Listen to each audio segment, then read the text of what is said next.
Okay, so basically, I'm sitting here in my living room and I've been reading a whole bunch of stuff on Twitter, Facebook about this whole Harvey Weinstein, whatever his name is, and then the whole movement of hashtag Me Too. I made a post on not YouTube, sorry, on Twitter, and I made publicly announced about what happened with my first boyfriend. I think this time I'm going to make a video about it and explain a few more things. My first boyfriend, my first real boyfriend, I had when I was 15. You know, when you're that old, you know, you believe anything. You're like, you're smitten. So when I started dating this guy, I was like, okay, this is okay. He's not doing anything to me. He's been really sweet and everything. And then a little bit into the relationship, we were only together a few months, like 6 months or so, I think. But a little bit into the relationship, things changed. And it started off with whole, you're wearing too much makeup, you look like, you look trashy. I wore this gorgeous dress. I thought it was really pretty, really nice.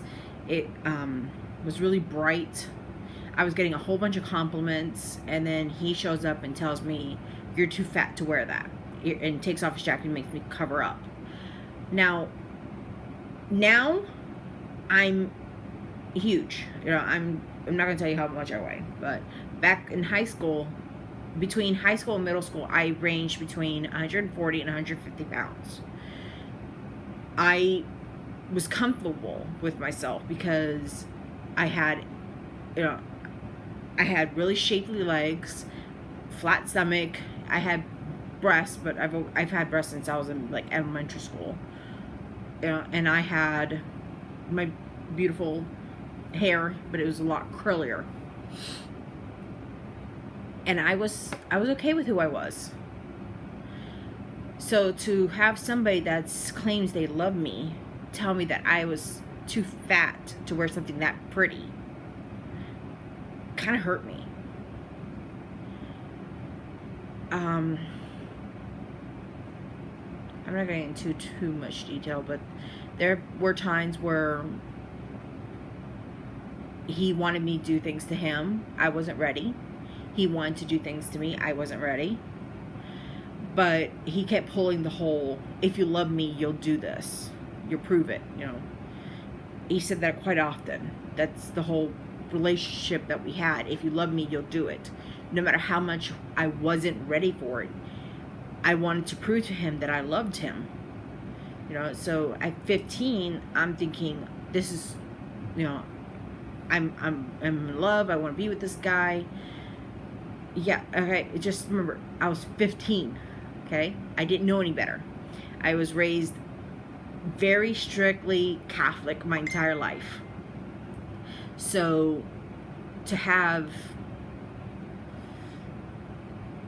to do any sexual activity in any way was hugely a sin because of my religious background.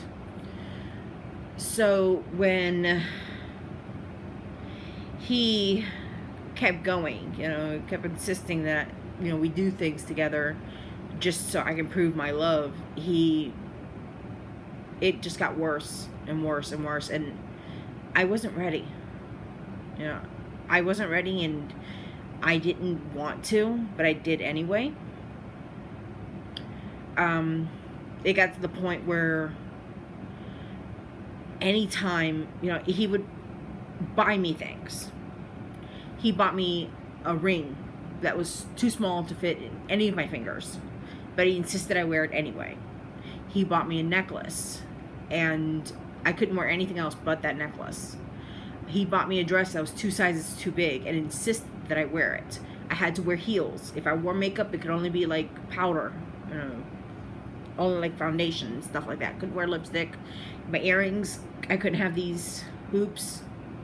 I couldn't get my nails painted. At that point, I didn't do acrylics. So I couldn't have my nails painted. I couldn't wear big earrings like this. I couldn't have any other necklace but the one he gave me. I couldn't wear heels. My hair had to be down almost all the time. Yeah. And, you know, it got, I didn't realize until I got older, you know, that it was a form of rape.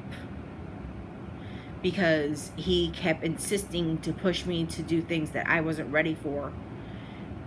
And, you know, it did end up where a lot of trouble happened after he and I broke up. There's something that happened which I can't get into because it's a little embarrassing and I don't want to get into it. But, you know, once he and I broke up and my parents found out what happened, it was a lot of shame. And, you know, instead of them trying to talk to me about it, they kind of, you know, blamed me. It's like, well, that's what you get, kind of attitude. I was like, this is, and then it was like, you know, this is not what we raised you to do. This is not how we raised you. This is what you were, you know what you're supposed to do. You're sinning against the Lord. So it was really hard. You know, I had to come to terms with that I was no longer pure. You know, and that this guy has just messed me up emotionally and mentally and physically. You know, he would, you know, and he wasn't truly physical, but he was, you know, handsy.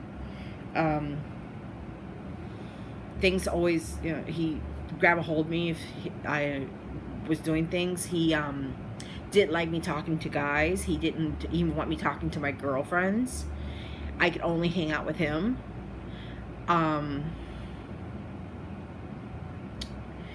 It got to the point where he would, on days that he came over to my house and spent a few extra hours with me, he went as far as telling my mom what I can and cannot eat.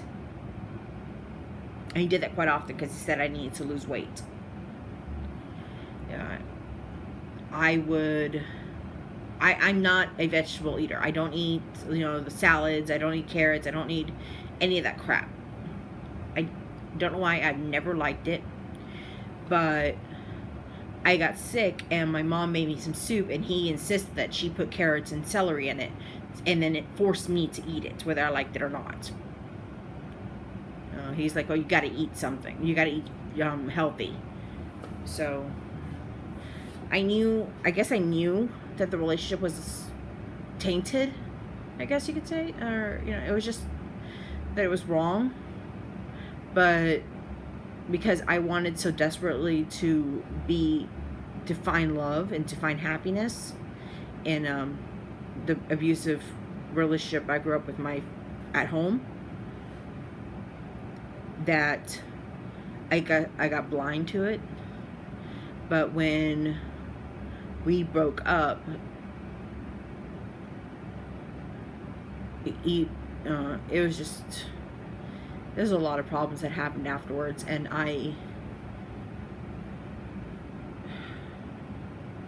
it took a toll on me. Yeah, I took a little over a year, about a year and a half, till I was able to start dating again. You know, I was just so miserable. I got into such a deep depression that I missed 2 weeks of school. Then I would wear only black, so I wasn't trying to be more, I guess you can say, like, I was being mournful. You know, it's like this of who I used to be. You know, I lost that innocence. And it got so bad that I attempted suicide. You know, my parents caught me with a knife in my hand, you know, and all because of the relationship that I thought was, you know, at the moment was really good. I didn't realize he was harming me or doing anything wrong until it was too late. And you know, now that I think about it, it's like, you know, because of him, I realize, because of him and maybe a few other relationships, I realize what the controlling relationships are like.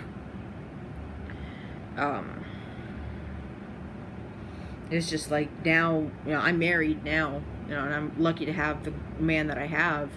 You know, there, like any relationship, there's some things that he drives me crazy about, but he doesn't sit there and say, I don't want you hanging out with these particular people. He doesn't tell me, don't wear that because you're too fat and ugly for it. In fact, all my husband does now is praise me, constantly give me love and attention and all that warm and fuzzy feelings that you're supposed to get when you meet the right person. You know, every day he's like, oh, you're beautiful, you're gorgeous, you know, you don't have to change anything about yourself. You know, every day. I am so lucky to find this person. So now that I'm 37, you know, this happened, what, 22 years ago?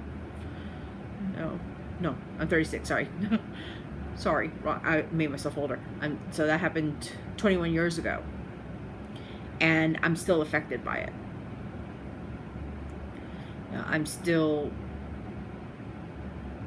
thinking, you know, this guy can come back, you know, this, not him himself, you know, that persona can come back in another form, and I have to relive that memory all over again, you know, that whole experience. So, you know, just to get it out there. When a man starts to tell you, oh, I don't want you hanging out with your girlfriends. When he starts going through your phone, when he starts questioning when you shower, like you can come home, you know, like he will just come home and you're like, okay, well, I'm, you know, you take care of something around the house, I'm gonna go shower. Or if you actually did go to the gym and you come home, go straight to the shower, you know, and he starts questioning, okay, who you been with, what are you doing, all that stuff, you know, leave him. I found out the hard way through other relationships. When a guy, you know, I have one boyfriend, I went to go check the mail. Now, the mail is only at the end of a block. The mailbox is at the end of the block from where I lived. By the time I got there and came back, I had 5 missed calls and like 13 text messages. Where are you at? Where are you doing? Who's there with you? So when I called, that's all he did. It's like, what were you doing? What were you doing? Where were you at? What were you doing? Who were you with? All that. I was like, I just checked the mail. That's how I knew that relationship was toxic, and I had to get out of it. You know, I had another relationship where I gained, you know, I worked at a convenience store. So there's naturally all sorts of junk food available for me to eat for lunch. I gained a few pounds. My boyfriend told me if I gained any more weight, he was going to dump me. That I had to lose weight to continue our relationship with him. So, you know, that relationship lasted way longer than it should have. You know, there's another relationship that I was in that the guy, he didn't care. I went to work, worked for a full-time job. I come home, all the food was gone. He was sleeping in bed, watching TV. And the house was a mess. There's dishes in the sink, the dirty clothes everywhere, trash all over the place. So when I came home, I had to do the dishes, clean the house, cook dinner, and then I'd shower and go to bed, and he would pretty much molest me the rest of the night.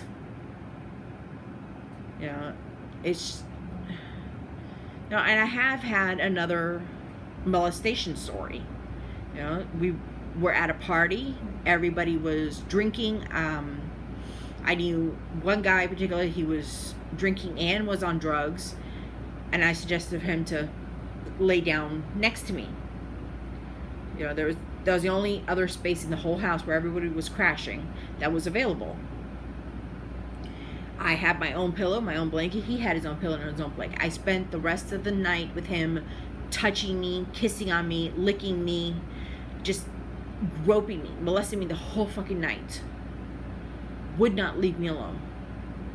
So the next morning when he left, I didn't realize it, but somebody like, something wrong? And as soon as they said something, I blinked. They told me I cried for like 15 minutes afterwards. I don't remember it. It's so, I'm thinking I was just being nice, and he was thinking that I was inviting him. So because of that, I had a lot of issues with men in general. There's a lot of reasons that I didn't date very much. And when I did date, all they wanted was sex. And if I told them no, I would be called names and trash talked all over the internet. So there's a lot of issues that I have with this whole, why don't people stand up against it? Why don't they speak about it? Simple. Men make the women feel like their opinion, their experience doesn't matter. That they're the men, they can get away with it. So what I would like is if something happened to you, speak up. Speak up.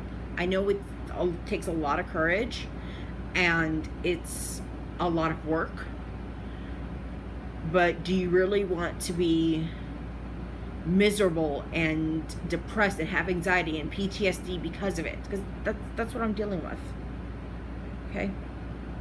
I'm dealing with bipolar disorder. I have anxiety. I have PTSD. I think they even diagnosed me with psychosis. So I have a lot of issues because of junk that happened while I was growing up, between my childhood and my teenage years. When I was in my 20s, I was a little bit better, but I had a control of what was going on in my life by that point. So just please don't think that no one will hear you. Speak out.